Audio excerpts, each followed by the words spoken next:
अफगानिस्तान की सूरत हाल का जिम्मेदार पाकिस्तान को ठहराना शदीद नाइंसाफी है। वज़ीर आज़म ने अफगान सदर अशरफ गनी के इल्ज़ामात को मुस्तरद कर दिया। वस्ती और जनूबी एशियाई राबता कॉन्फ्रेंस से खिताब में कहा, दुनिया में कोई मुल्क अफगान अमन के लिए सबसे ज्यादा कोशिशें कर रहा है तो वो पाकिस्तान है।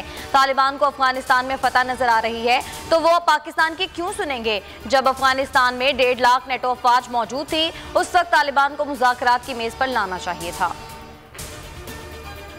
अफगानिस्तान के पाकिस्तान पर दरअंदाजी के इल्जामात बेबुनियाद करार। DGISPR ने ताशकंद में सहाफियों से गुफ्तगू में कहा, दहशतगर्दी के सारे मराकिज अफगानिस्तान में हैं। दरअंदाजी अफगानिस्तान से हो रही है। पाकिस्तान अफगानिस्तान में अमन का ख्वाह है। हमारे नौजवानों को पाक अफगान बॉर्डर पर निशाना बनाया जा रहा है। ऐसे इल्जामात लगते रहे तो हालात बेहतर नहीं हो सकते।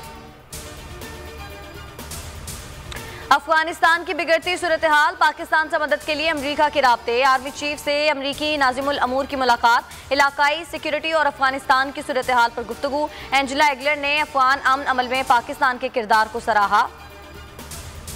पाकिस्तान अमरीका से बाहमी राब्ते बरकरार रखने का ख्वाह है। अमरीकी नुमाइंदा खुसूसी ज़ल्मे खलीलजाद ने ताशकंद में वज़ीर ख़ारजा से मुलाकात की। वज़ीर ख़ारजा ने वाज़ेह कर दिया कि अफगानिस्तान के मुस्तकबिल का फैसला अफगान अवाम करेंगे।